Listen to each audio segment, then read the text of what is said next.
आज मेरी शादी थी। सब घर में बहुत खुश थे, सिर्फ मैं परेशान थी क्योंकि मेरे पेट में किसी और की नाजायज औलाद थी। जैसे ही विदाई हुई और पति कमरे में आया, मैंने उसे सब कुछ सच बता दिया। मैं समझी कि वो तलाक देगा, पर वो बोला इस बच्चे को मैं अपना नाम दूंगा, फिर सब ठीक हो गया।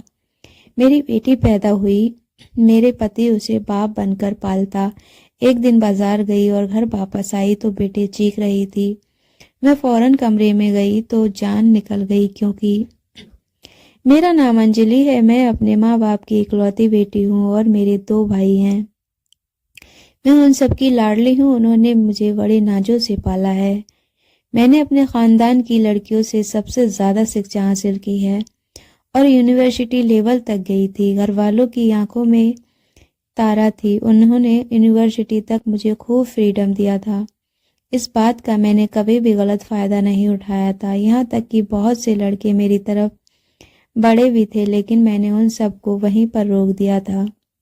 मैं अपने घर वालों का भरोसा कभी नहीं तोड़ना चाहती थी। उन्होंने मुझ पर भरोसा रखा था, मुझे उसको कायम भी रखना था।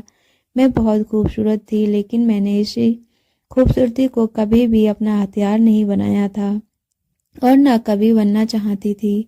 लेकिन जिंदगी कभी कभी हमसे ऐसे इम्तिहान लेती है कि हम पीछे मुड़कर देखते हैं तो हमें समझ नहीं आता है कि हमें इम्तिहान तो बिल्कुल अचानक होते हैं और इंसान को हर इम्तिहान के लिए तैयार रहना चाहिए। मेरे साथ भी कुछ ऐसा ही हुआ था। मैं यूनिवर्सिटी से अपनी पढ़ाई पूरी कर चुकी थी और घर पर रिजल्ट का इंतजार कर रही थी। घर के कामों में मैं मम्मी का हाथ बटाती थी और मम्मी अब मेरे लिए रिश्ता ढूंढ रही थी, जबकि मैं उन्हें मना कर रही थी कि मुझे तो अभी आपके साथ बहुत वक्त गुजारना है, बहुत सी बातें करनी है, शादी तो अभी बाद की बात है। उन्हीं दिनों मेरे नंबर पर कॉल आने लगी थी। मैं उसे इग्नोर करके थक गई थी, यहाँ तक कि तंग आकर एक दिन मैंने फ़ोन रिसीव कर लिया था और उसे रॉन्ग नंबर को बातें भी सुनाई थी, लेकिन उसने फिर भी मेरा पीछा नहीं छोड़ा था।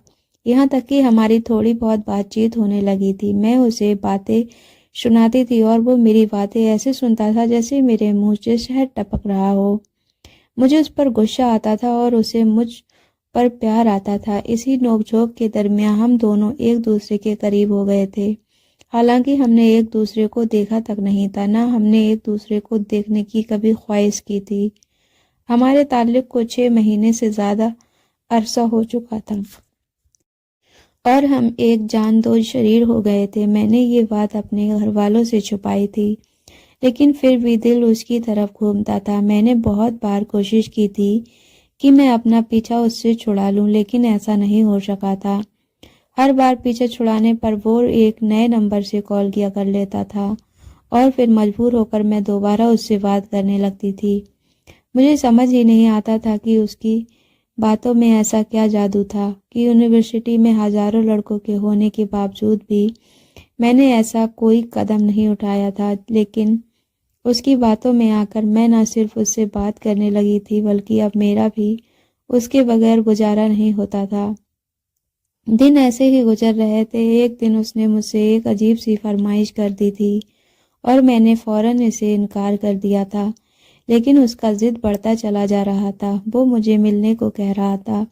उसने मुझे अपना नाम राहुल बताया था, जबकि मैंने उसे अपना नाम अंजलि बताया था। पहले तो मैंने साफ इनकार कर दिया था, लेकिन फिर मैंने सिर्फ एक शर्त पर मिलने की हामी भर दी थी कि ना वो अकेला होगा और ना मैं अकेली होंगी।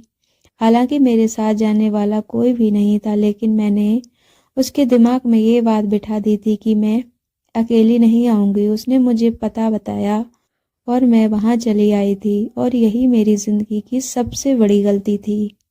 मैंने बिल्कुल भी दिमाग से काम नहीं लिया था और दिल की बात सुनकर यहाँ तक चली आई थी। मुझे नहीं पता था कि मुझे आगे जिंदगी में क्या कुछ बर्दाश्त करना पड़ेगा। उसने अपना चेहरा छुपाया हुआ था, ना जाने क्यों मुझे किसी अनहोनी का एहसास हो रहा था। मैंने उसे बताया था कि मेरी सहेली बाहर मौजूद है, जबकि अंदर मैं अकेली आई थी और बाहर कोई भी मौजूद नहीं था।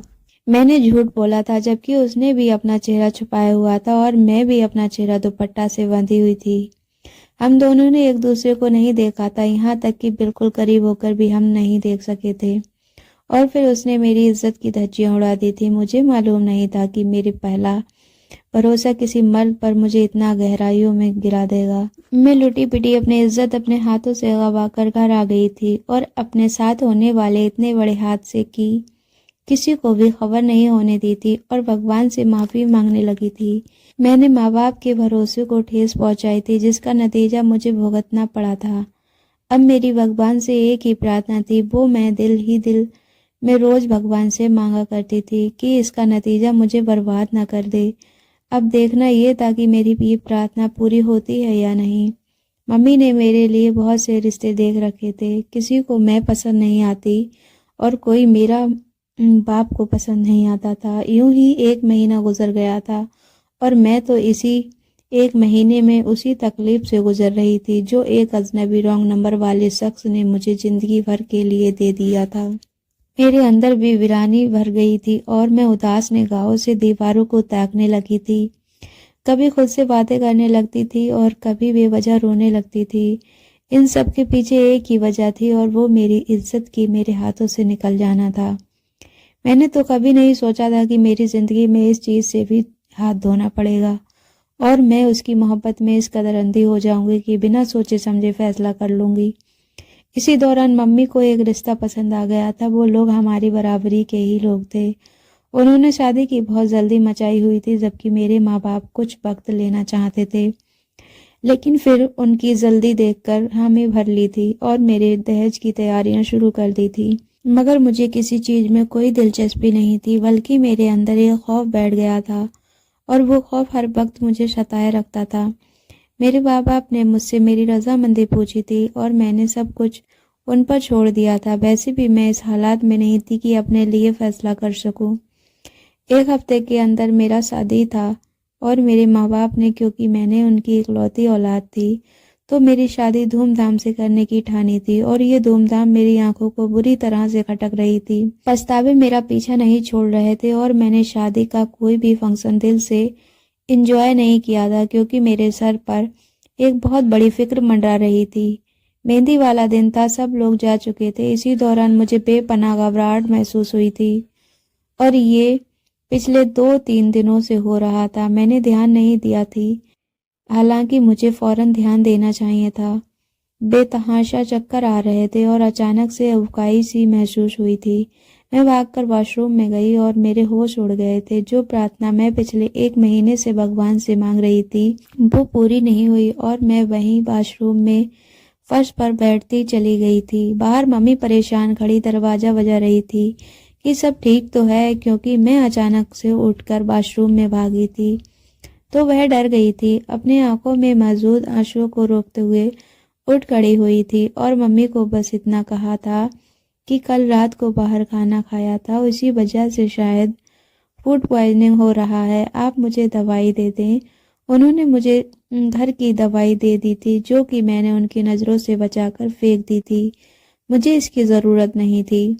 मुझे तो बस अब ये कंफर्म करना था कि जो मैं सोच रही हूँ वही हकीकत है या कुछ और आखिर मेरे सर पर आसमान टूट पड़ा था जब मैं पता चला कि मैं प्रेग्नेंट हूँ।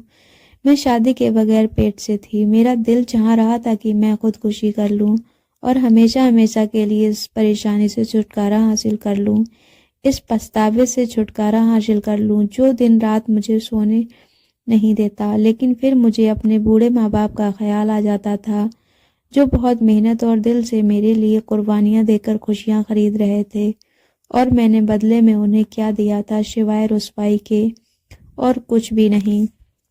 अब मैंने महसूस कर लिया था कि मैं दिन ब दिन कमज़ोर होती जा रही हूँ। शादी में सिर्फ 1 दिन रह गया था और वो मुझे डॉक्टर के पास लेकर जाना चाहती थी ताकि ताकत की दवाइयाँ लिखवा लें, लेकिन मैंने साफ इनकार कर दिया था और इसकी एक ही वजह थी कि अगर मेरे माँ बाप को हकीकत पता चल जाती तो उनके दिल पर क्या गुजरती। इसलिए मैं नहीं मानी और मेरी शादी का 1 दिन आ गया था। मैंने सोच लिया था कि मैं अपने होने वाले पति को धोखे में नहीं रखूंगी और उसे सब कुछ सच बता दूंगी। उसके बाद जो कुछ भी होगा मेरी किस्मत और मेरे नसीब होगा। अगर मेरे नसीब में जिल्लत और रुसवाई पूरी दुनिया के सामने होना लिखी है तो वो होगी। मैंने सब कुछ भगवान पर छोड़ दिया था और अपनी शादी का इंतज़ार करने लगी थी। मैं दुल्हन बनी अपने कमरे में बैठी अपने दूल्हा का इंतज़ार कर रही थी। मेरा दिल ज़ोर ज़ोर से धड़क रहा था, किसी तरह काबू में नहीं आ रहा था। घबराहट बढ़ रही थी। मैंने ना चाहते हुए भी घूंघट हटा लिया था और गहरा सांस लिया था। इसी दौरान दरवाजे पर दस्तक हुई थी। आने वाले को देखकर मेरे दिल में सुकून हो रहा था। ये शख्स शकल से तो अच्छा खासा मैच्योर लग रहा था और मुझे थोड़ी थोड़ी उम्मीद थी कि ये शख्स मेरी बात ध्यान से सुनेगा। मेरे पति मेरे पास आए थे। उन्होंने मेरे हाथों में कंगना पहनाए। मैंने अपना घूंघट हटा दिया था और फिर उनके कदमों में गिर गई थी।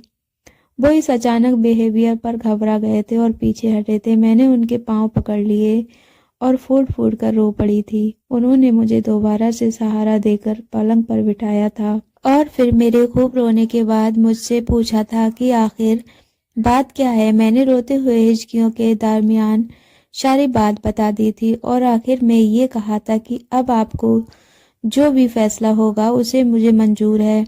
अगर आप मुझे तलाक देना चाहते हैं तो आप मुझे तलाक दे दीजिएगा। अगर आप इस हकीकत के साथ मेरे साथ रहना चाहते हैं तो वो भी मुझे मंजूर है। अब मैं खामोशी से उनके फैसले का इंतजार में थी और काफी देर के बाद उन्होंने मुझसे कहा था कि मैं ना सिर्फ इस बच्चे को अपना नाम दूंगा बल्कि इसे सीने से लगा कर रखूंगा और इसे एक बाप की तरह ही मोहब्बत करूंगा, क्योंकि इसमें तुम्हारी भी कोई गलती नहीं थी। ये सब कुछ हमारी किस्मत में लिखा हुआ था। इसीलिए तुम पिछली बातों को भुला दो और हम मोहब्बत से अपना घर बनाएंगे और इस औलाद को भी मोहब्बत से ही पालेंगे और इसे कभी भी गैर नहीं समझेंगे। मैं इसे अपनाऊंगा, इसे अपना नाम दूंगा और इसे असली बाप की मोहब्बत भी दूंगा। मेरी रूह में सुकून उतर गया था और मैं पूरी रात उनका धन्यवाद करती रही थी और उनका शुक्रिया अदा करते नहीं थक रही थी। उन्होंने मेरी मुश्किल चंद मिनटों में आसान कर दी थी और ये उनका एहसान था जो मैं जिंदगी भर भुला नहीं सकती थी। मैं उनके इस एहसान तले दबी जा रही थी। उन्होंने अपना वादा सच कर दिखाया था। भगवान ने मेरी शादी के पूरे 9 महीने बाद मुझे एक प्यारी सी बेटी दी थी और मेरी बेटी में एक चीज बिल्कुल कॉमन थी। वो में थी कि दोनों होठों के पास तिल जो अच्छा खासा बड़ा था और सामने वाले का ध्यान अपनी तरफ खींच लेता था। उन दोनों की इस तरह मिलती झलक पर मुझे इत्मीनान हो गया था कि वाकई उन्होंने मेरी औलाद को अपने नाम देने का इरादा किया था, तो भगवान ने भी उसके अंदर उनकी झलक पैदा कर दी थी। उसका बहुत ख्याल रखते थे, उससे बहुत मोहब्बत करते थे और कभी भी मुझे एहसास नहीं होने दिया था कि वो मेरी बेटी नहीं है, बल्कि वह उसे हमेशा हमारी बेटी कहकर पुकारते थे। मैं इस बात के लिए हमेशा भगवान के बाद उनका धन्यवाद करती रहती थी कि आज की दुनिया में ऐसे लोग कहाँ मिलते हैं जो इतने निस्वार्थ होकर किसी और की औलाद को अपने सीने से लगा लें। मैं उन दोनों को देख देख कर जीती थी। वो दोनों ही मेरी कुल दुनिया थे। मेरी जिंदगी में मेरी दुनिया उन्हीं के इर्द गिर्द घूमती थी। आज मौसम अजीब सा था। कभी अचानक धूप निकल आती तो कभी सूरज बादलों में छिप जाता और आसमान पर रोशनी नजर ही नहीं आती थी। मैंने खिड़की खोलकर बाहर झांका था तो परिंदे की घोंसलों में छुपे हुए थे। एक अजीब सी वीरानी माहौल में फैली हुई थी। पता नहीं सिर्फ मुझे ही महसूस हो रहा था। आज छुट्टी का दिन था। मेरे पति भी घर पर थे। उनकी तबीयत ठीक नहीं थी, इसीलिए अभी तक सो रहे थे। मैं घर के कामों में उलझी हुई थी। मैंने सोचा कि उनके आराम करने तक मैं घर के काम निपटा लूं, इसीलिए जल्दी उठकर मैंने आधे से ज्यादा काम कर लिए थे। मेरी बेटी भी उठ गई थी और वो खेल रही थी। वो अभी 5 साल की हो गई थी और अच्छी खासी समझदार थी। अपने खिलौने लेकर एक जगह खेलने में लग गई थी और मुझे जरा भी तंग नहीं किया था। घर का काम खत्म करने के बाद मैंने सोचा था कि अब नाश्ता बना लेना चाहिए और फिर मैं अपने पति को उठकर नाश्ता करवाना चाहती थी, लेकिन मैंने जैसे ही फ्रिज खोलकर दूध निकाला था और चूल्हे पर रखा था तो दूध खराब हो चुका था। अब मुझे बहुत फिक्र हो रही थी क्योंकि मेरे पति की तबीयत खराब थी। अगर ऐसे में उन्हें कुछ होता तो वो फौरन से दूध लेकर आ जाते, लेकिन अब मुझे ही कुछ करना था। इसीलिए मैंने सोचा कि क्यों ना मार्केट से जाकर दूध के साथ साथ जरूरत की चीज भी ले आऊं और फिर आकर नाश्ता बनाऊं और फिर मैं अपने पति को उठाऊंगी। वैसे भी मेरी बेटी बिल्कुल भी तंग नहीं करती थी। अगर मैं उसे छोड़ जाती तो वो अपने खिलौनों में लगी रहती और कोई उल्टा काम नहीं करती। मैंने सब सोच तो लिया था, लेकिन मेरे दिल कह रहा था कि मुझे नहीं जाना चाहिए और पति के उठने का इंतजार करना चाहिए। दूसरी तरफ दिमाग कह रहा था कि पति के आराम में कहाँ खलल डालूं। मुझे खुद ही बाजार चले जानी चाहिए और पति के परेशान नहीं करना चाहिए। मैं इसी कश्मकश में थी कि मेरी बेटी ने मुझे परेशान देखकर पूछ लिया था, अम्मा आप क्या सोच रही हैं? तब मैंने उसे कहा था, मैं बाजार जा रही हूँ, तुम अपना ध्यान रखना, मैं अभी 15-20 मिनट में आ जाऊंगी। किसी के लिए भी दरवाजा मत खोलना और दूसरे कमरे में बैठ जाना। शोर बिल्कुल मत करना ताकि पापा उठ जाएं। उसने मेरी बात सुन भी ली थी और समझ भी ली थी और दूसरे कमरे में चली गई थी। अब मुझे भी थोड़ा इत्मीनान हो गया था, इसीलिए मैं बाजार की तरफ निकल आई थी। मैंने सोचा था कि मैं करीब से ही सौदा लेकर जल्दी पहुंच जाऊंगी, लेकिन ये भूल गई थी कि आज छुट्टी वाला दिन है तो दुकानें भी देर से खुलेंगी। अब जो करीब मार्केट थी उसमें से तो आधी से ज्यादा दुकानें बंद थी और मेरे मतलब की चीजें वहां मौजूद नहीं थी। इसीलिए मुझे थोड़ा सा दूर पैदल चलकर जाना पड़ा था। इसी में मेरे ख्यालों से 1 घंटा लग गया था और इस 1 घंटे में मुझे 100 तरह की ख्याल आ चुके थे कि कहीं मेरी बेटी ने खुद को कुछ लगा ना लिया हो, कहीं मेरी बेटी को कोई नुकसान ना पहुंचा दे। मुझे बेहद पसीने आने लगे थे। मैं बार बार अपने पास मौजूद रुमाल से साफ करती और जल्दी जल्दी सारी चीजें लेकर भी तकरीबन 1 घंटा हो गया था। मेरे दिल की हालत अजीब से हो रही थी। मेरा दिल मुझे बार बार कह रहा था कि तुम्हें अपनी बेटी को यूं अकेले छोड़कर नहीं जाना चाहिए था। मेरा दिल बेहद घबरा रहा था और मैं तेज कदम उठाती हुई अपने घर की तरफ बढ़ रही थी। यहाँ तक कि मेरी बिल्डिंग आ गई थी। हम लोग अपार्टमेंट में रहते थे। जल्दी जल्दी सीढ़ियां चढ़कर मैंने जैसे ही लॉक में चाबी घुमाकर दरवाजा खोला था तो मुझे मेरी बेटी के चीखने की आवाजें आई थी। मेरे हाथ से चीज छूटकर जमीन पर गिर गई थी। मुझे उसकी कोई परवाह नहीं थी। मैं भागकर अंदर गई थी। मेरा दिल मुझे बार बार कह रहा था कि मुझे ऐसा नहीं करना चाहिए था, मुझे उसे अकेला नहीं छोड़ना चाहिए था, लेकिन पता नहीं मैंने इन 5 सालों में कभी उसे अकेला नहीं छोड़ा था, तो आज कैसे छोड़ दिया था। मैं भागकर अंदर गई तो कमरे का मंजर देखकर पैरों तले जमीन निकल गई थी। मैंने दीवार को थामा था और खुद को संभालने की कोशिश की थी, लेकिन सामने का मंजर बहुत ही दर्दनाक था। मुझे लगा था कि मैं अब अगला सांस भी नहीं ले पाऊंगी। मैंने जो मंजर देखा था वो बेइंतहा दर्दनाक था। मैं फौरन से आगे बढ़ी थी और अपनी बच्ची पर झुके हुए अपने पति का गिरेबान पकड़कर उसे दूर हटाया था। वो इस अचानक से बर्ताव को बुरी तरह घबरा गए थे और मेरी तरफ हैरानी भरी निगाहों से देख रहे थे। मैंने उन्हें दोनों हाथों से धक्का दे दिया था, क्योंकि मेरे दिमाग में जो बात चल रही थी वही मेरी आंखों ने मुझे दिखाया था। मेरी बेटी ने अपनी कमर में चोट मार ली थी और बुरी तरह से रो रही थी। खून भी बह रहा था। मेरा तो खून खौल रहा था। मेरा बस नहीं चल रहा था कि मैं अपने शौहर का कत्ल कर दूं, और वो मेरे सामने यूं एक्टिंग कर रहे थे जैसे मुझे पता ही ना हो कि उन्होंने क्या करने की कोशिश की है। मैंने अपनी बच्ची को अपने सीने में भर लिया था, उसे दूसरे कमरे में जाकर सुला दिया था, अपने पति की तरफ खूंखार निगाहों से देखा था। मैंने उन्हें उंगली उठाकर वार्निंग दी थी कि कुछ भी हो जाए अब वो मेरी बेटी को हाथ भी ना लगाएंगे। जो मंजर मैंने अपनी आंखों से देखा था वो उसे झुठला नहीं सकते थे। मैंने उन्हें बताया कि मैंने उन्हें देख लिया था कि वो मेरी बच्ची पर झुके हुए थे, न जाने क्या कर रहे थे। उन्होंने मुझे यूं देखा था जैसे उन्हें मेरी बात का यकीन ही ना आया हो। उन्होंने अपनी सफाई पेश की थी। उन्होंने मुझे उनकी सफाई पर भरोसा ही नहीं था। मैंने उन्हें हमारे कमरे में आने से मना कर दिया था और कहा था कि आज के बाद ना वो मुझसे बात करें और ना मेरी बेटी से बात करने की कोशिश करें। उन्होंने अगर इसे अपना नाम दिया था तो इसकी लाज भी रख लेते और ये घिनौना काम तो ना करते। उन्होंने मेरे आगे हाथ जोड़ दिए थे और गीता पर हाथ रखने के लिए भी तैयार हो गए थे। मैंने ऐसा कोई भी काम नहीं किया था, लेकिन मैंने उन्हें रोक दिया था। मैंने उन्हें कह दिया था कि इस बच्ची सिर्फ मेरी है, इसकी सुरक्षा की जिम्मेदारी भी मेरी है।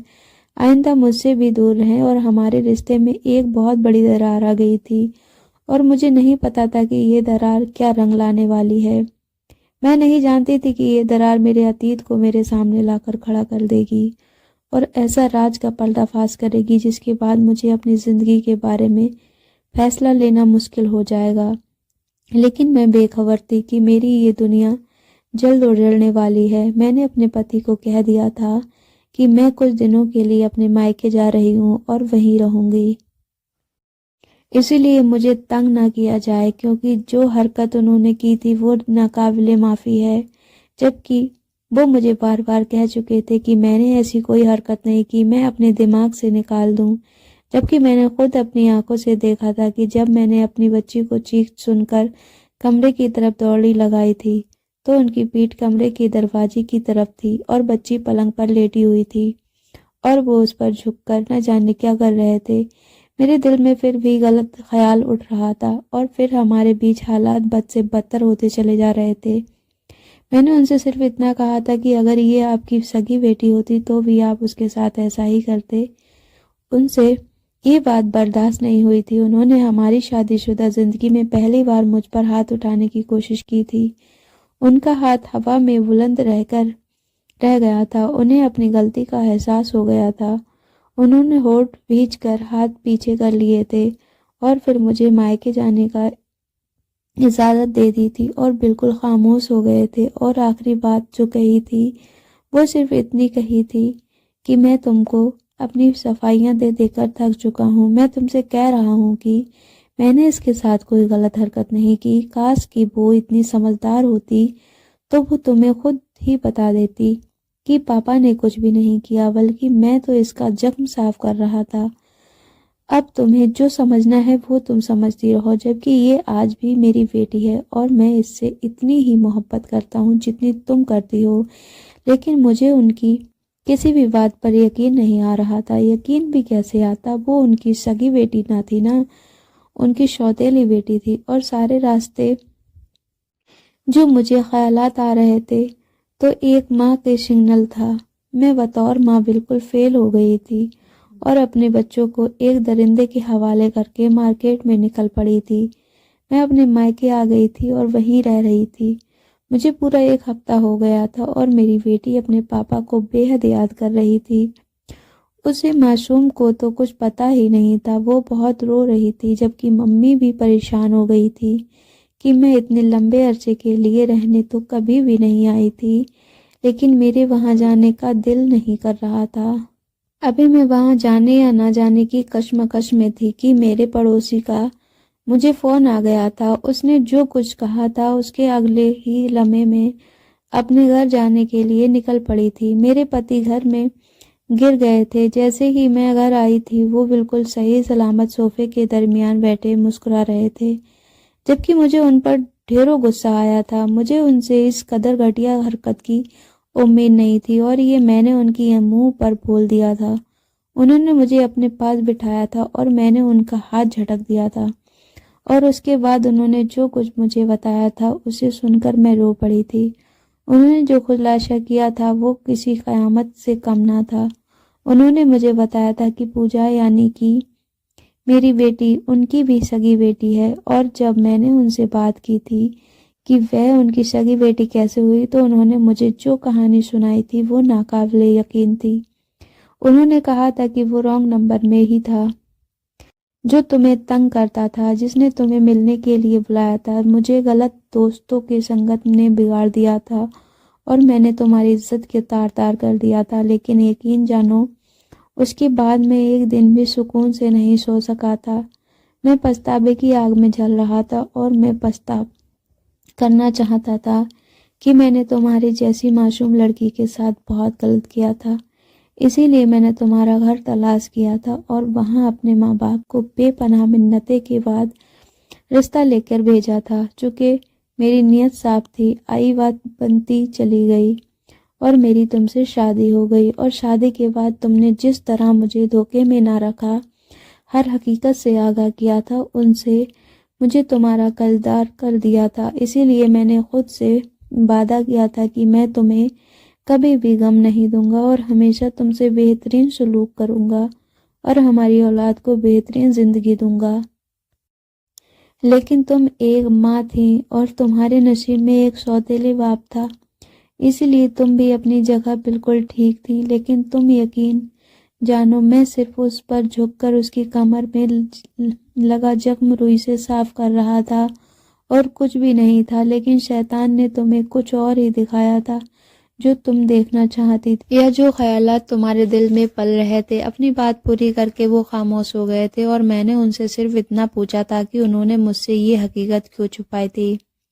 तो उन्होंने मेरे आगे हाथ जोड़ दिए थे और मेरे कदमों में गिर गए थे और कहा था कि मुझे तुमसे इस बात की माफ़ी मांगनी थी और मैंने अपने तौर पर फ़र्ज अदा करने की पूरी कोशिश की है। अब मैं फ़ैसला तुम पर छोड़ता हूँ कि इन 5 सालों में मैं अपना फ़र्ज अदा कर पाया हूँ या नहीं। वो हाथ जोड़े, नज़रों झुकाए मेरे जवाब सुनने की ख्वाहिशमंद थे।